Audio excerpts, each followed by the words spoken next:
방송 특파원 보고 세계는 지금 시작합니다.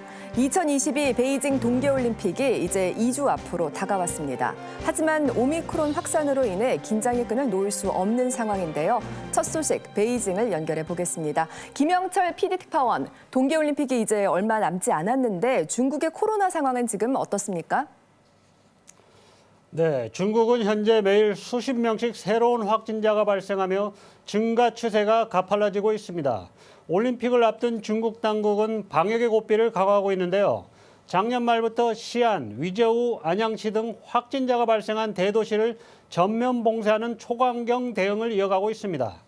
이로 인해 이들 도시의 확산세는 잡히고 있지만 정작 문제는 올림픽을 코앞에 둔 수도 베이징에서도 매일 새로운 확진자가 새로 나오고 있다는 점입니다. 네, 그렇군요. 이 오미크론으로 인한 방역 조치가 강화되면서 중국 경제에도 타격이 있을 것이라는 이야기가 있던데 이 부분은 어떻게 보십니까? 중국 언론과 당국은 대체로 제로 코로나 정책이 효과적으로 전염병 확산을 막고 있을 뿐 아니라 경제도 여전히 성장 동력을 유지하고 있어서 문제가 없다고 말합니다.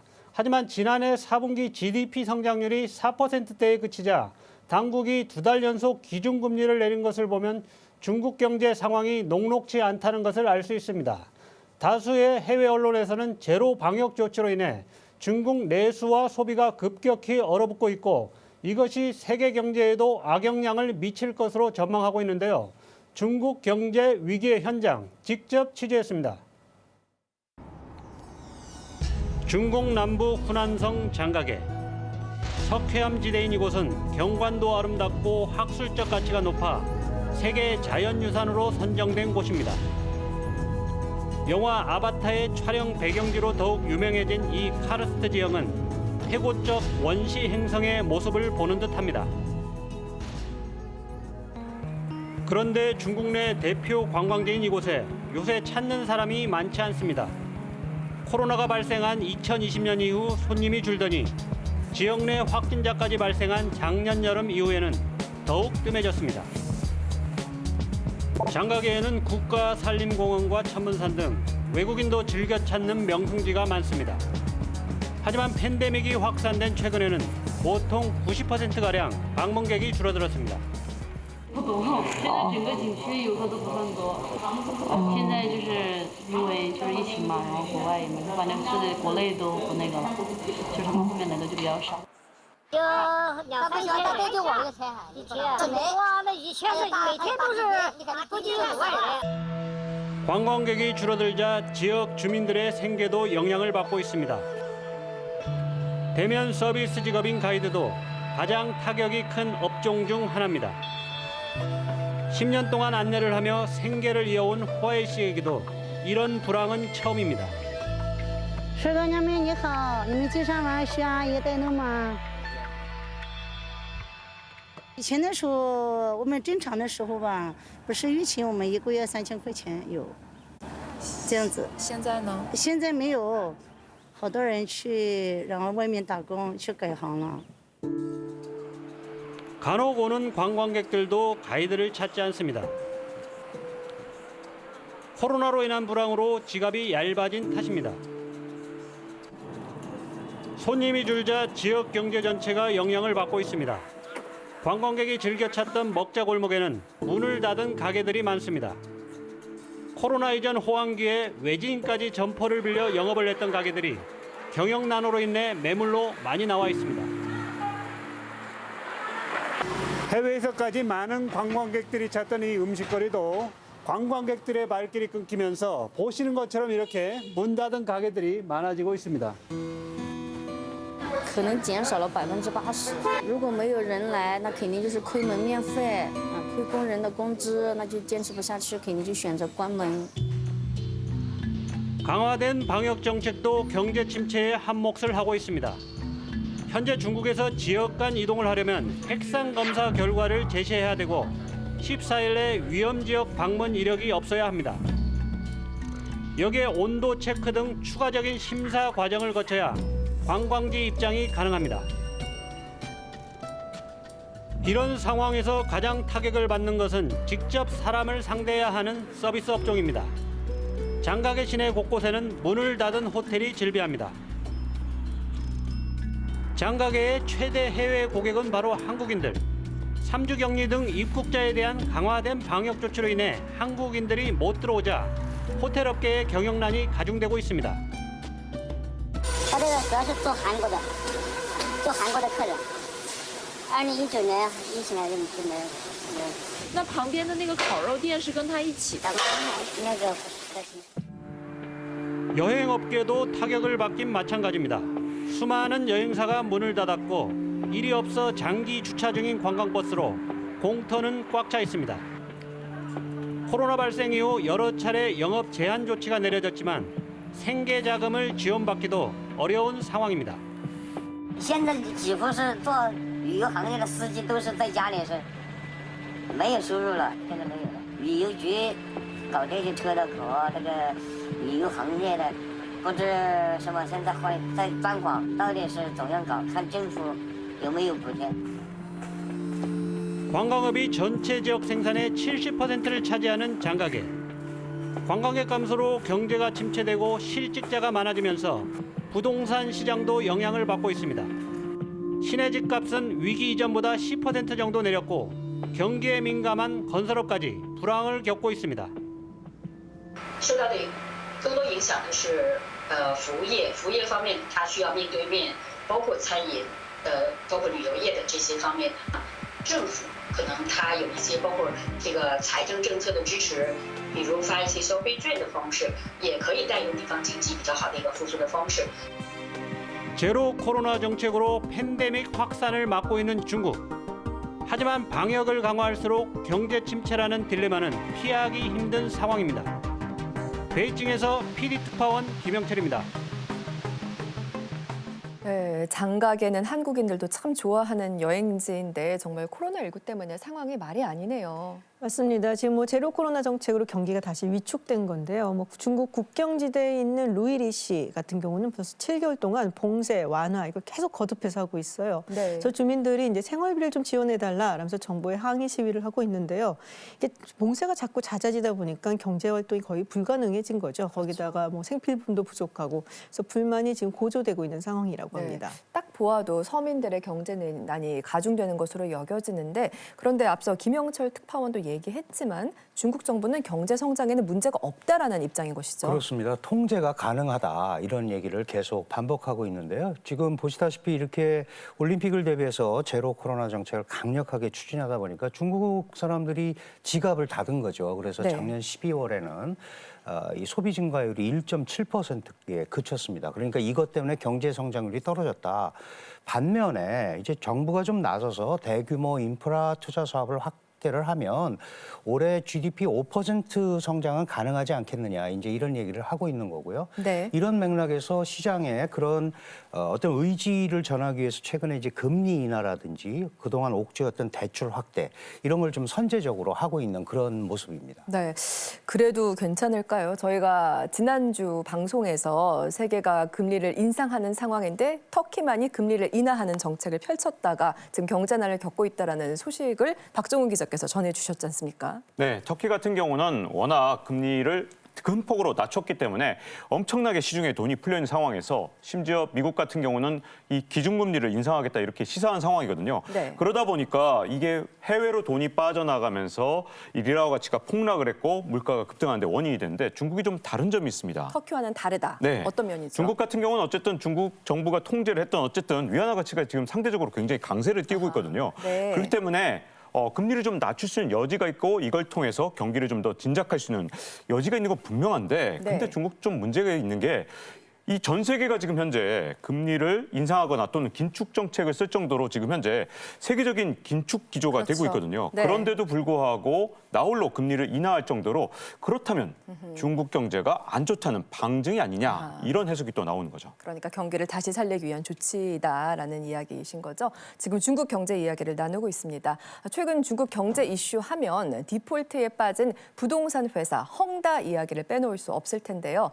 중국의 하와이라 불리는 하이난 섬에는 세계 최대 인공섬 프로젝트가 진행 중입니다. 바로 여기에 헝다가 막대한 사업비를 투입하고 있는데 이 인공섬 건설이 좌초 위기를 맞고 있습니다. 오세균 특파원이 취재했습니다. 중국 최남단 하이난성의 서북쪽에 있는 하이와따오입니다.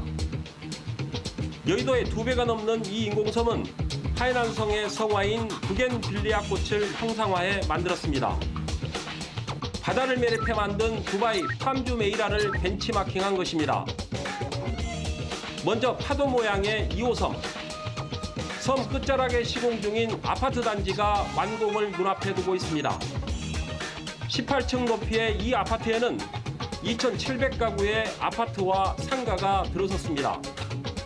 이 아파트는 바다를 가까이서 조망할 수 있어 총 분양 대금만 1조 4천억 원이 넘습니다. 하지만 헝다가 부채 위기에 빠진 지난해부터 공사가 멈췄습니다.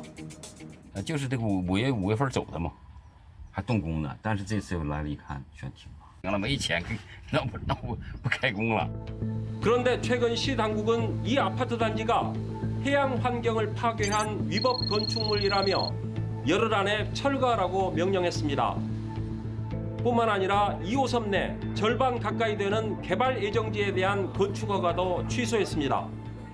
因为之前这边就是批了房子，然后但是预售证又被收了，然后剩下这些地，他可能我估计是批不了那种住宅啊。 이런 방침 변경에는 헝다와 낭만시 최고위층과의 유착고리가 지적되고 있습니다. 范就在那市委书记乱七八糟咱们这，你敢恒大要是查根到底啊，我跟你说，下不来逮起码最少1万人。 이런 부패고리는 신축 아파트뿐만 아니라 이미 분양한 아파트에도 피해를 낳고 있습니다.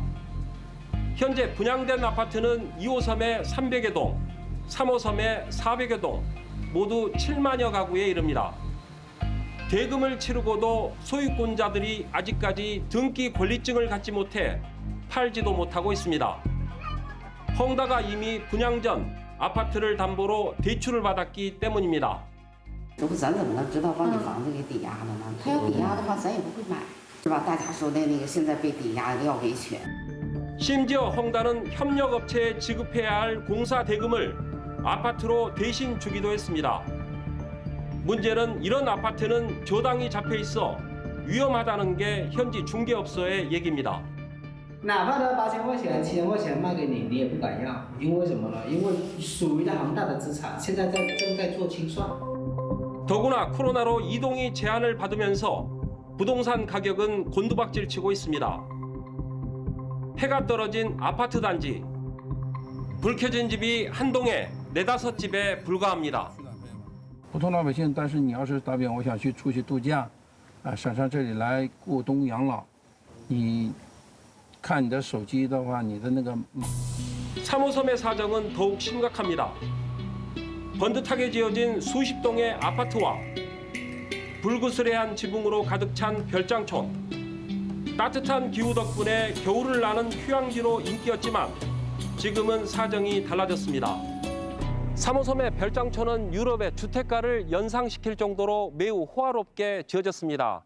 하지만 대부분 집안은 텅 비어있고 길거리에서 사람의 흔적을 찾을 수 없을 정도로 한산합니다. 외지인들이 대부분 투기 목적으로 주택을 구매했기 때문입니다. 쉬자인 헝다 회장의 해상 왕국을 실현한 1호섬. 호텔과 국제회의장, 대형 공연장, 영화 촬영소, 고급 식당가 등이 망라된 최대 관광 명소입니다. 하지만 바닷가 쪽에 있는 호화 별장단지는 공사가 중단돼 흉물스럽게 방치돼 있습니다. 축구장 21배 규모로 중국에서 가장 큰 면세점이 들어설 국제 쇼핑센터. 당초 지난해 말 공사를 모두 마치고 개점할 예정이었지만 보시는 것처럼 공사가 중단됐습니다. 코로나의 영향으로 언제 손님을 맞을 수 있을지 기약할 수 없는 상황입니다.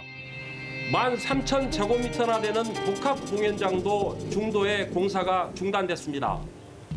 这个是大剧院，然后那个是音乐厅，都是没对外开放，就像国际购物中心那样，它很大，但是它就是没有对外开放。 헝다가 자금난에 빠지면서 호화롭던 야간 조명쇼도 크게 줄였습니다. 고급 식당가도 썰렁합니다. 성난 투자자들이 헝다그룹 본사인 이곳에서 투자금 반환 시위를 벌인 지 석 달이 지났습니다. 하지만 여전히 많은 경찰력이 투입돼 철통 경비를 세우고 있습니다.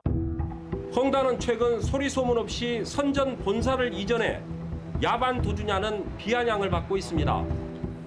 30조 원을 들여 쌓아 올린 세계 최대 인공섬은 지금 바벨론처럼 무너져 내리고 있습니다. 헝다의 야심작이 자금난에 빠진 헝다를 구하기는커녕 승자의 저주로 돌아오고 있습니다. 하이와 따오에서 오세균입니다. 섬의 규모도 아파트 등 여러 건물들의 규모도 엄청나 보이는데 철거 명령이 내려졌다니요. 그러면은 부동산을 산 주민들은 어떻게 되는 건가요? 지금 현재 나오는 얘기들은 이미 분양된 아파트를 철거하지는 않을 것이다라는 얘기가 있습니다. 헝다의 지금 상태는 채무 불이행, 그러니까 아직 부도 처리를 한 건 아니고요. 네. 그래서 중국 정부에서 순조롭게 좀 마무리가 되도록 지원을 하지 않겠냐라고 그쪽으로 이제 가닥을 잡은 것 같다라고 하고 있고요. 네. 그렇다 보면은 하이난 측에 지금 철거 명령을 내리기는 했지만 결국에는 중앙 정부 기조를 따라가지 않겠냐고도 보고 있습니다. 그럼 바꿔서 말하면 중국 정부가 헝다를 도울 거라고 보아도 될까요? 그냥 놔둘 수는 없습니다. 왜냐하면 중국의 그 부동산 부문이라는 게 중국 전체 경제의 한 30%를 차지하고 있고 헝다는 중국 제2위 규모의 부동산 회사입니다. 그리고 800여 군데 아파트를 건설하고 있거든요. 그러니까 이게 만약에 입주자들한테 문제가 생기면 사회 문제가 될 수밖에 없고 수많은 하청 회사들이 연쇄 도산을 하게 됩니다. 무려 9,500억 위안을 지금 대금을 지급을 해야 된다는데 한 170조 원 정도 되거든요. 그러니까 헝다가 무너지면 하청기업도 다 무너지는 거고. 그러니까 이 자체가 단순히 기업 하나가 무너지는 그런 차원의 문제가 아닌 거죠. 네. 네, 여기다가 문제는요. 웬만한 조치는 사실 임시 방편에 불과할 가능성이 굉장히 크거든요. 지금 현재 이 숨어있던 부실이 자꾸만 드러나면서 채무가 점점 불어날 가능성이 굉장히 높습니다. 네. 이런 상황에서 헝다를 이 중국 국영기업이나 아니면 대형 기업이 인수하는 그런 계획을 중국 정부가 세우고 있다 이런 얘기가 들려오고 있는데 근데 문제점은요. 중국의 지금 현재 부도 기업이 갑자기 지난해부터 폭증하는 그런 상황이기 때문에 제2, 제3의 헝다가 나타날 수 있다는 그런 문제가 계속되기 때문에 이게 중국 경제에 뇌관이 되지 않겠느냐는 그런 비관적인 전망도 있습니다. 그렇다면 이런 중국 경제 상황이 우리에게 미치는 영향은 없을까요? 네, 상당히 크다고 볼 수밖에 없습니다. 왜냐하면 한국의 대중교역 규모가 이게 우리 무역의 4분의 1을 차지하고 있거든요. 게다가 그중에 약 80%가 이제 중간재를 우리가 중국에 수출하고 그러면 중국이 그걸 가공해서 미국이나 유럽으로 수출하는 구조입니다. 근데 잘 아시다시피 그 중국이 수출을 작년 코로나의 영향으로 대체 효과를 많이 봤는데 이제 코로나가 조금 안정이 된다면 각국의 생산이 안정으로 들어가게 된다면 중국의 해외 수출도 줄어들게 되고 그러면 연쇄적으로 한국의 대중 중간재 수출도 줄어들 수밖에 없다. 이제 이런 것들이 고민인데 그럼에도 불구하고 우리한테 강점이 있는 것도 있습니다. 한국이 좀 기술적으로 우위를 갖고 있는 반도체라든가 화학 제품 이런 거는 이제 중국이 어쨌든 내수 진작을 해야 되기 때문에 우리한테도 그런 부분에서는 약간의 기회가 올 수도 있다. 이런 생각을 또 해볼 수도 있을 것 같습니다. 네, 알겠습니다. 헝다그룹 파산 위기로 흔들리는 중국 경제 앞으로도 계속해서 지켜봐야겠습니다. 남태평양 섬나라 피지. 인근 섬에서 천둥과 같은 폭발음이 들립니다.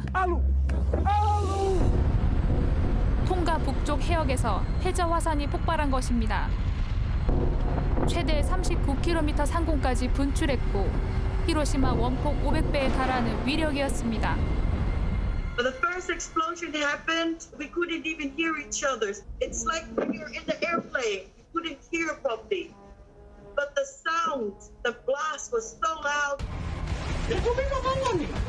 화산 분화 직후 통가의 수도 누쿠알루파 일대는 1m가 넘는 해일에 휩쓸렸습니다. 토요일날 제가 알기로는 새벽까지 한 3시, 4시 정도까지 화산재가 계속 내리고 있었어요. 눈 오듯이. 그 확인을 해보니까 온 천지가 새까맣게 화산재로 다 덮이고 있는데 아무것도 못하고 전기도 안 들어오고 뭐 전화도 아예 뭐 불통이고 이건 시수가 모자라서 상당히 어려운 상황입니다. 초록빛 섬은 시커먼 화산재로 뒤덮여 본래의 아름다운 모습을 잃었습니다. 피해 주민은 인구의 80% 이상. 화산 분출 지수 8단계 중 6단계로 21세기의 가장 큰 화산 폭발로 기록될 전망입니다. 분화 직후 여의도만한 땅이 사라졌을 정도. 통가의 화산 폭발은 다른 대륙에까지 영향을 끼쳤습니다. 판태평양 인접 국가에서 피해가 속출한 것. Cars floating in the parking lot. 통가에서 1만 킬로미터 떨어진 페루의 바다도 검게 물들어 그 빛을 잃었습니다. 화산 폭발의 여파로 유조선 기름이 유출된 것입니다. The most pressing humanitarian needs are safe water, food, and non-food items, including for international calls, and the internet is a priority. 국제사회로부터 구호 물품이 속속 도착하고 있지만 이 섬이 본래의 빛을 되찾기까지는 더 많은 도움이 필요해 보입니다. 다행히 통가에 사는 우리 교민들의 피해는 아직까지 크지 않은 것으로 알려졌는데 네. 문제점은요. 아직 인터넷조차 복구가 안 됐거든요. 그래서 정확한 피해 규모를 모르는데 좀 빨리 복구가 됐으면 하는 바람입니다. 네, 꼭 그리 되길 바랍니다. 그리고 전 세계가 이 폭발의 영향을 받았다는 점도 참 정신이 번쩍 들게 하는데요. 자연재해 소식 이어가겠습니다. 브라질에서는 석 달 넘게 폭우가 계속되면서 수많은 인명피해가 발생했습니다. 반면 다른 지역에선 가뭄과 폭염으로 몸살을 앓고 있다는데요. 극과 극의 재난으로 고통을 겪고 있는 브라질 상황, 김자영 PD가 살펴봤습니다. 브라질 동부 지역의 폭우는 지난해 11월부터 시작됐습니다. 북동부에서는 2개의 댐이 붕괴됐고 한 달치 강수량의 절반이 불과 하루 만에 쏟아진 지역도 있습니다. 12월 강수량은 평년의 6배에 달했습니다. 500여 도시가 비상사태를 발동했고 13만여 명의 이재민이 발생했습니다. 그러나 미처 대피할 곳을 찾지 못한 이들은 여전히 물에 잠긴 집에 머무르고 있습니다.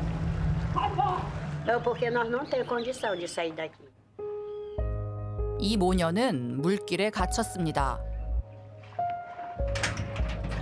안토니오 씨도 하루하루 이곳에서 생존을 위한 싸움을 이어가고 있습니다.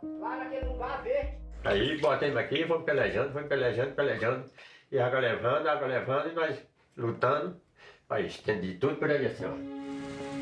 물이 먼저 빠진 지역의 이재민들은 다시 집을 찾았습니다.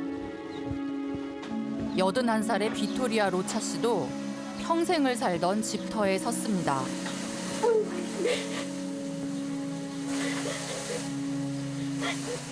Mas quando eu cheguei que vi esse estrago, eu não posso me conformar, não. Que para mim parece que é mentira que eu não estou vendo o que eu vi que estou vendo. Minha casa toda destruída, todas minhas coisas tudo destruídas, tudo bagunçado do jeito que está aí, ó. 폭우가 핥히고 간 곳에서 애써 삶의 희망을 찾아봅니다. Aqui é tudo para mim. Tudo para mim. Que a única coisa que eu tenho fácil, eu tenho minha casa, já acabou. Acabou.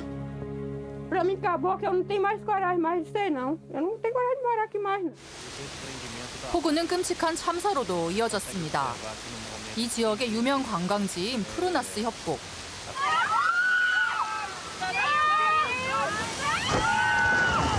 순식간에 무너진 절벽이 관광 중이던 배 위를 덮칩니다.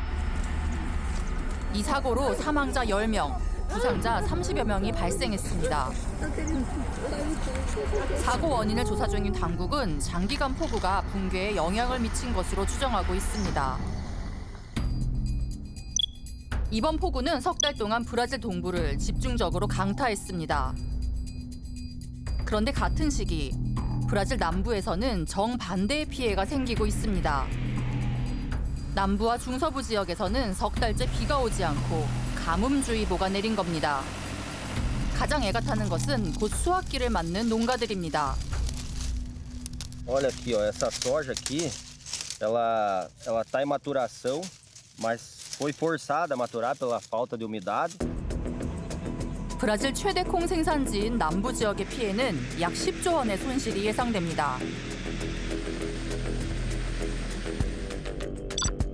같은 시기 브라질에서 폭우와 가뭄이 동시에 발생한 원인은 무엇일까?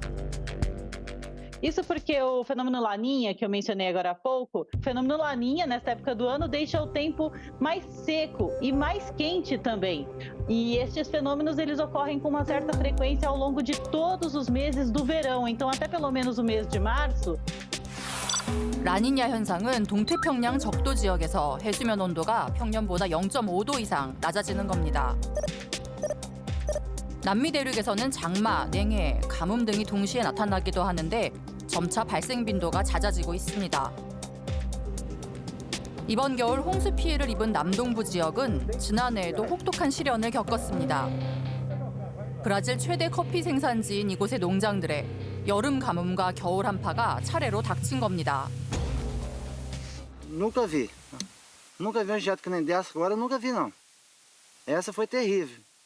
Para acabar com a gente mesmo, viu? Ou seja, cortar essa planta embaixo. Então ela gasta 3 anos para se recuperar. Então essa planta ela só vai produzir café em 2024. 전 세계에서 브라질이 가장 많이 생산하는 아라비카 원두의 파운드당 거래 가격은 작년 1월 1.2달러에서 12월 2.4달러로 1년간 2배로 뛰었습니다. 최근 이상기후로 큰 피해를 입은 콩과 옥수수 거래 가격도 급등세입니다. 유엔 농업식량기구의 식품 가격 지수는 10년 만에 최고치를 기록하고 있거든요. 문제는 우리나라인데요. 우리나라는 쌀을 제외하고 식량 자급률이 굉장히 낮습니다. 그래서 일부에서는 자칫 경기가 둔화되고 있는 가운데 이제 물가가 오르는 이른바 이제 스태그플레이션에 대한 우려도 커지고 있습니다. 이상기후는 지금 전 세계에 경제 위기의 폭우를 예보하고 있습니다. 극단적 폭염과 폭우로 인한 극심한 피해를 살펴보니 마음이 답답합니다. 그리고 브라질 기후재난의 나비 효과, 당장 우리나라도 곡물 가격 상승 등 우려가 커지고 있는데요. 다양한 대비책을 마련해야겠습니다. 이번에는 전쟁 위기가 고조되고 있는 우크라이나 현지 상황을 알아보겠습니다. 김기수 특파원, 어제 미국과 러시아 외무장관 회담이 있었죠. 상황은 조금 진전된 것처럼 보이는데 어떻습니까? 어제 스위스 제네바에서 블링컨 미국 국무장관과 라브로프 러시아 외무장관이 우크라이나 사태를 논의했는데요. 일단 한숨은 돌렸다. 대화 국면을 계속 이어갈 수 있는 계기는 마련됐다. 이런 평가가 나오고 있습니다. 라브로프 장관은 러시아가 요구했던 사항들에 대해 미국이 다음 주까지 문서로 답변을 주기로 했다고 밝혔습니다. 이에 대해 블링컨 장관은 동맹국과 협의를 거쳐 문서로 러시아에 다시 제안하겠다고 했습니다. 러시아는 우크라이나 등 옛 소련 국가들의 나토 가입 불허 등을 문서로 확실히 해달라는 거고, 미국은 일단 협의해보고 문서를 줄 테니 그걸로 다시 한번 얘기해보자는 겁니다. 여전히 입장차가 크고 본질적인 문제가 해결된 건 아니지만 외교적 해결을 위한 대화가 계속 이어질 계기는 마련된 것으로 보입니다. 네, 일단 상황이 더 악화되는 건 막은 것 같고요. 그리고 최근 우크라이나를 다녀오셨지 않습니까? 직접 본 현지 상황은 어땠습니까? 우크라이나 키예프와 현재 반군과 휴전하고 있는 돈바스 지역에 다녀왔습니다. 주민들은 과연 전쟁이 벌어질지에 대해 반신반의하는 모습이었습니다. 장바구니 물가나 환율 등도 안정적이었고 전쟁설이 나는 곳이 맞나 싶을 정도였습니다. 하지만 평화로운 모습 뒤에 팽팽한 긴장감이 엿보였습니다. 우크라이나 최동단 도시 마리우폴을 현지 취재했습니다. 전쟁 일촉즉발의 위기에 처한 우크라이나.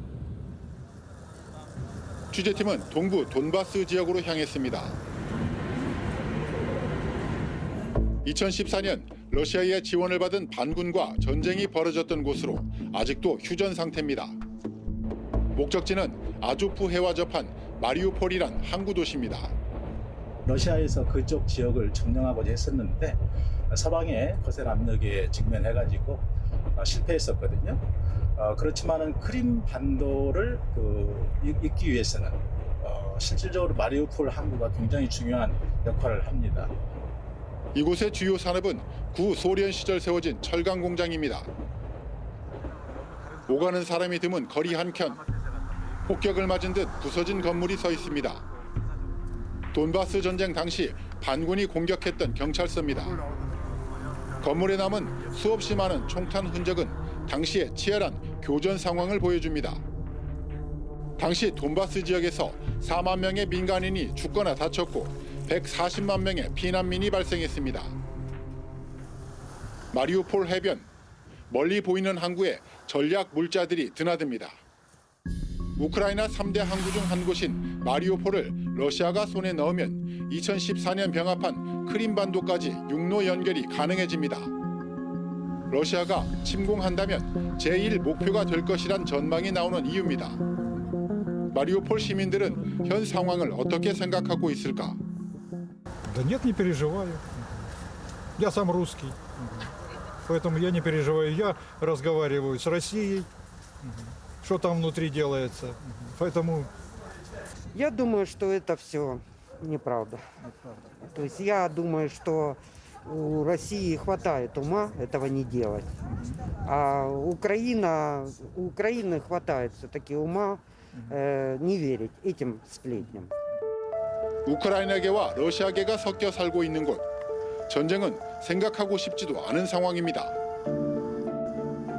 한국 언론이 왜 취재를 하느냐며 예민한 반응을 보이는 시민도 있었습니다.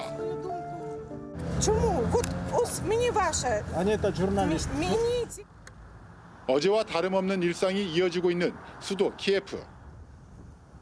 키예프 시민들은 러시아의 침공 가능성에 대해 반신반의하는 분위기입니다. 하지만 시내 중심부 마이단 독립광장의 분위기는 사뭇 다릅니다. 2004년 오렌지 혁명 당시 키예프 시민들이 민주화를 외쳤던 마이단 광장입니다. 이곳엔 러시아의 침공 위협에 맞서 우크라이나를 지키자라는 깃발이 나부끼고 있습니다. 이번 사태는 비단 우크라이나만의 일이 아니라는 게 이곳 사람들의 생각입니다. 러시아에서 유럽으로 공급되는 주 가스관이 우크라이나를 통과하기 때문입니다. I think that Russia may stop selling gas to Ukraine and Europe.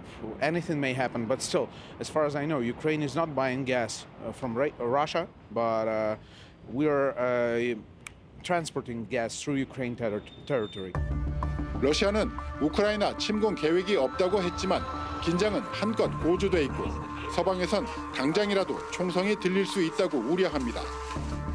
바이든 미국 대통령은 러시아가 우크라이나를 침공할 경우 러시아의 재앙이 될 것이라며 초강력 제재를 경고했습니다. 미국은 벨라루스의 러시아 핵무기 배치 가능성에 대해서도 함께 경고했습니다. 우크라이나 전문가들은 현 상황을 러시아의 패권주의가 빚어낸 위협으로 진단합니다.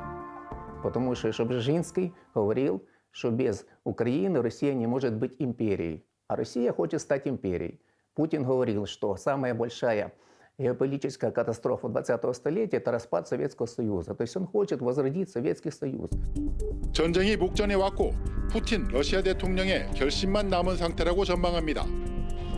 우크라이나 동쪽에 병력 10만 명을 집결시킨 러시아는 다음 달 벨라루스와 합동 군사훈련 실시를 발표했습니다. 러시아가 키예프 주재 자국 대사관 직원과 가족 30여 명을 철수시켰다는 보도도 나왔습니다. Войска, которые развернуты возле границ Украины, в принципе, способны начать боевые действия в течение 10 дней.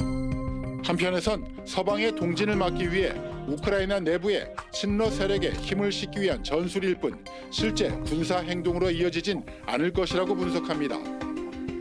하지만 우크라이나 정부는 유사시 정부군은 물론 예비군 10만 명을 동원할 계획도 밝히는 등 러시아의 침공에 대비하는 상황.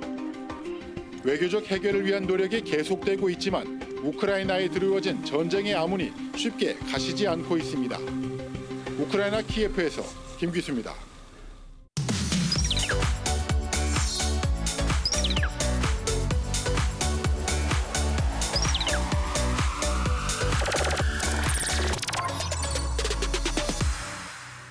이번엔 전 세계 트렌드를 살펴보는 위클리 픽 시간입니다. 박정원 기자님, 오늘 첫 번째 픽은 뭔가요? 네, 최근에 타이완에서 바로 이것에 대한 열풍이 불고 있다고 하는데요. 먼저 키워드부터 보실까요? 네. 타이완에서 부는 열풍. 혹시 좋아하시는 건지 모르겠네요. 바로 럼주입니다. 네. 이건 술의 한 종류죠. 네. 네. 아, 타이완에서는 새해부터 럼주가 사랑받고 있습니까? 네, 그 럼주도요. 심지어 리투아니아산 럼주에 대해서 이 타이완 정부가 적극적으로 홍보에 나선 건데요. 도대체 어떻게 된 일인지 영상부터 보시죠. 네. 자, 최근 타이완에선 메이드 인 리투아니아 제품 열풍이 불고 있는데요. 특히 럼주에 그 관심이 집중됐습니다. 이것이군요. 네. 자, 타이완 주류공사가 리투아니아산 럼주 2만 병을 구매했기 때문인데요. 타이완 국가발전위원회는 럼주를 이용한 요리법 같은 것을 올리면서 저렇게 열심히 홍보하고 있습니다. 국가 차원에서 왜 열심히 홍보를 할까요? 네, 지난해 11월 리투아니아는 타이완의 외교 공간을 타이완 측의 바람대로 바로 타이완 이렇게 대표부라고 명칭을 했는데 네. 그러니까 중국이 하나의 중국 원칙에 위배된다. 이렇게 리투아니아에 경제 보복을 한 겁니다. 아하. 오갈 데 없어진 리투아니아 럼주를 타이완이 구매한 것이 네티즌들의 반응에 이 긍정적인 반응을 냈고요. 네. 자, 저렇게 정의 있고 의리 있는 행동이다. 이런 판정이 나온 거죠. 네. 칭찬 분위기네요. 그래서 타이완에서 리투아니아 럼주가 열풍인 것이군요. 그렇다면 지금 이 사태를 초래한 것은 결국은 타이완 대표부라는 명칭 때문인 건가요? 네, 그렇습니다. 중국과 수교를 하는 국가는 하나의 중국 원칙에 따라서 타이완하고 단교를 해야 되는 게 중국의 요구입니다. 그렇기 때문에 지금 타이완하고 정식 국교를 수립하고 있는 나라가 14개 나라밖에 안 되거든요. 네. 이들 나라는 전부 차이니스 타이베이에서 이 타이베이 대표부라든가 아하. 타이베이 뭐 연락사무소라든가 이런 표현을 씁니다. 근데 네네. 이번에 유럽 국가인 리투아니아가 타이완이라는 국명을 쓰면서 대표부라고 한 거죠. 그래서 중국이 반발하고 있는 겁니다. 그렇군요. 네, 그래서 중국은요 럼주뿐만 아니라 리투아니아 화물 열차 운행을 중단시키거나 아니면 수입품 통관 자체를 거부하고 있거든요. 이런 경제 제재뿐만 아니라 심지어 리투아니아 대사관을 대표부로 격하시켰습니다. 네. 중국 외교부 대변인은 양국 관계는 매우 심각한 상황으로 리투아니아의 전적인 책임이 있다 이렇게 일가를 했고요. 리투아니아는 어떤 경제적 압박을 받는다 해도 외교적 결정은 독립적이어야 된다 이렇게 맞받아쳤죠. 리투아니아도 물러설 생각이 없어 보이는 것 같습니다. 왜 리투아니아는 이렇게 중국과 척을 지고 있는 건가요? 네, 그거는요. 리투아니아의 역사적 그리고 지정학적 배경을 좀 살펴볼 필요가 있는데 리투아니아가 이 북유럽의 발트 삼국 중에 하나인데 네. 인구가 266만 명밖에 안 되는 아주 작은 나라죠. 근데 아주 오래전부터 러시아 제국으로부터 침략을 당하고 또 유엔 소련 지배 아래서 아주 오랫동안 핍박을 받았는데 네. 독립 후에도 러시아하고 이렇게 국경을 계속 맞대고 있다 보니까 위기감을 느꼈고 그래서 나토에도 2004년에 가입하면서 가장 먼저 가입한 그런 구소련에서 나온 나라 중에 하나인데요. 네. 이렇게 러시아하고 관계가 안 좋다 보니까 이 관계가 좀 좋은 중국에 대한 견제에 나선 거 아니냐 이런 분석이 있는 거죠. 이런 배경이 있군요. 네, 그것 때문에 리투아니아 국민들의 이게 반권위주의적인 성향이 굉장히 뿌리 깊게 남아 있습니다. 예. 1989년에 그 소련으로부터 독립을 요구를 하면서 발트 3국이 인간띠를 만든 적이 있어요. 그걸 두고서는 이제 발트의 길이다라고 했었는데 이게 2019년 홍콩에서 한 번 더 나타났었죠. 네, 맞습니다. 그래서 홍콩의 길하고 네. 그래서 그 당시에 이제 리투아니아 국민들은 이제 같은 아픔을 공유한다. 그래서 홍콩 시민들을 응원을 하고 또 중국의 탄압을 강하게 규탄한 바가 있습니다. 그래도 말이죠. 이렇게 반중 외교가 계속된다면은 결국 리투아니아의 손해가 크진 않을까요? 네, 일견 그렇게 생각할 수 있는데요. 특히 그 중국이 이런 유럽의 동유럽 국가들하고 관계가 깊어서 그런데 사실 리투아니아의 중국 교역고문은 수출은 1%, 수입은 4%로 아주 적습니다. 미미하네요. 네, 아주 미미하고 게다가 이제 리투아니아 주요 산업이 레이저 기술인데 이 레이저 네. 기술이 이제 반도체에 운용이 되잖아요. 근데 잘 아시다시피 타이완의 TSMC는 세계 최대 파운더리 공장인데 여기하고 결합이 가능한 거죠. 그리고 네. 실제로 타이완이 리투아니아 반도체나 레이저 산업을 진작시키기 위해서 약 1조 2천억 원의 기금을 조성했단 말이죠. 그러니까 예. 중국에서 손해보는 거를 충분히 대만 걸로 상쇄를 할 수가 있는 거예요. 이런 이제 경제적인 흐름을 가져갈 수 있고 또 하나는 지금 말씀하셨다시피 반러시아 성향이 강하기 때문에 특히 미국의 러시아 견제에 리투아니아가 앞장섬으로써 자연스럽게 이 소위 유럽 지역의 어떤 흐름을 대변하는 이런 네. 일선에 선다 이렇게 봐도 될 것 같습니다. 알겠습니다. 대국 중국과 발트의 소국의 갈등 상황을 지켜봐야겠고요. 두 번째 픽은 김지윤 박사님이 준비하셨죠? 네, 저는 이번 주에 동북아 지역을 긴장시킨 사건을 가지고 왔습니다. 키워드 보시죠. 네. 네, 바로 레드라인입니다. 우리가 레드라인 하면은 넘어서는 안 되는 한계선 정도로 이해를 하고 있는데요. 그렇죠. 최근 이 북한이 레드라인과 관련된 언급을 해서 논란이 일고 있습니다. 영상 함께 보시죠. 네. 네, 2022년 새해 들어서 벌써 4차례나 미사일 발사를 이어간 북한. 그런데 최근 입장을 발표했습니다. 미국의 적대시 정책과 군사적 위협이 더 이상 묵과할 수 없는 위험 개선에 이르렀다고 평가하고 지난 19일 김정은 국무위원장은 정치국 회의에서 대미 신뢰 조치를 전면 재고하겠다라고 발표를 했습니다. 그러면서 그동안 중단했던 핵실험 그리고 대륙간 탄도미사일, 즉 ICBM 발사를 재개할 수도 있다는 건데요. 이렇게 되면은 레드라인을 넘을 수도 있다는 뜻이죠. 그러면은 북한이 핵실험을 다시 하고 또 대륙간 탄도미사일도 다시 발사할 수 있다는 건가요? 지난 2018년 기억들 하실 텐데요. 북미 정상회담을 앞두고 북한이 선제적으로 핵실험 그리고 ICBM 발사를 중지하겠다라고 이야기를 했었고요. 네. 실제로 그 이후로 탄도미사일은 굉장히 수차례 발사를 했습니다만 ICBM만큼은 자제를 해왔습니다. 근데 만약에 네. ICBM에 핵탄두를 탑재를 하고 쏘게 된다면 이게 직접적으로 미국을 타격할 수 있는 그런 굉장히 위협적인 상황이 되기 때문에 미국이 긴장을 할 수밖에 없는데요. 근데 지금 3년 9개월 만에 이 ICBM 발사를 재개할 수 있다라는 레드라인을 넘을 수도 있다라는 언급이 있어서 긴장이 고조되고 있죠. 네, 북한이 왜 이 시점에 이런 발표를 했을까요? 네, 이 북한의 이번 발표를 보면 미국이 20여 차례 단독 제재 조치를 취하는 망동을 저질렀다라고 했는데 아무래도 북한은 제재 완화 같은 걸 좀 바랬을 텐데 이게 잘 안 된 것 같고요. 여기다가 지난 12일 같은 경우에는 미국의 바이든 행정부가 취임 이래 처음으로 대북 추가 제재가 있었죠. 탄도미사일과 대량 살상 무기가 관련된 이 북한 관계자 7명과 기관 한 곳을 제재 대상으로 추가한 건데 이것도 이번 발표에 영향이 된 게 아니냐 이렇게 보여집니다. 네. 근데 북한이 입장을 발표한 날을 보면 이게 참 절묘한 타이밍이다 싶은 게 바이든 대통령이 취임한 지 1주년이 된 날이에요. 미국 들으라고. 네. 근데 지난 1년 동안 바이든 행정부한테 북한은 상당히 우선순위에서 아주 떨어져 있었죠.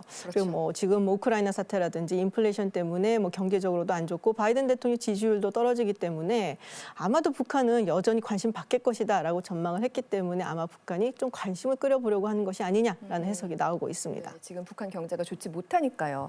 그런데 최근 북한 열차가 중국으로 다시 이동하는 모습이 포착됐던데요. 네, 그렇습니다. 그 북한은 코로나19로 지금 이제 전 세계가 2년간 고통을 받고 있는데 북한도 국경을 완전히 봉쇄해서 외부와의 교류가 완전히 끊겼습니다. 그러니까 경제 상황은 최악일 수밖에 없고 그러다가 이제 지난 17일에 북한이 중국 단동으로 화물 열차를 보내서 이제 무역 재개를 시작하려는 모습을 보였거든요. 네. 그러니까 결국은 봉쇄를 좀 풀고 경제 활성화를 시키려고 하는 건데 그 대상이 중국밖에 없는 거예요. 그러니까 대중 접근은 더 강화될 수밖에 없는 그런 구조입니다. 네, 그러면은 많이들 궁금해하시는 점 여쭤보겠습니다. 앞으로 북한이 레드라인을 정말 넘게 될까요? 지금 이제 여러 가지 상황을 보면 할 수도 있을 것 같다 이런 생각이 드는데요. 사실 쉽지는 않을 겁니다. 왜냐하면 중국과의 교감도 있어야 되고 잘 아시다시피 중국은 10월 달에 시진핑의 3선이 걸린 당대회를 앞두고 있고 북한에 문제가 생기면 이건 이제 미국과도 굉장히 복잡해진단 말이죠. 그래서 그건 쉽지는 않을 것 같습니다. 다만 2월, 4월에 그 김정은, 김일성 생일이 이제 있기 때문에 이 시기를 통해서 ICBM을 뭐 발사한다든가 아니면 열병식에 보여준다든가 이러해서 긴장을 좀 올려서 핵정국을 다시 주도하려는 그런 메시지는 계속 발출할 것 같습니다. 네. 만약에 그런 일이 있게 된다면 이제 미국뿐이 아니라 국제사회에서 정말 철저히 외면을 받을 것이다라는 생각이 많은 게요. 2017년 긴장이 고조됐을 당시에 그 안보리에서 대북 제재를 3차례나 만장일치로 통과시킨 바가 있습니다. 네. 지금은 러시아와 중국이 북한의 편을 들어주고 있지만 정말로 다시 한번 또 ICBM 발사를 한다 그렇다면은 중국과 러시아도 마냥 북한 편에 들긴 좀 어렵지 않겠냐. 그래서 북한도 좀 어려운 선택을 해야 될 것으로 보입니다. 알겠습니다. 당분간 팽팽한 긴장감이 지속될 것 같은데 면밀하게 이 사안 잘 살펴나가야겠습니다. 오늘도 생방송으로 함께하셨습니다. 특파원 보고 세계는 지금에서는 제작에 함께 참여할 해외 거주 글로벌 통신원을 모집하고 있습니다. 방송 전문가가 아니어도 지원이 가능합니다. 여러분의 많은 관심 기다리고 있겠습니다. 저희가 오늘 준비한 소식은 여기까지입니다. 함께해 주신 여러분 고맙습니다.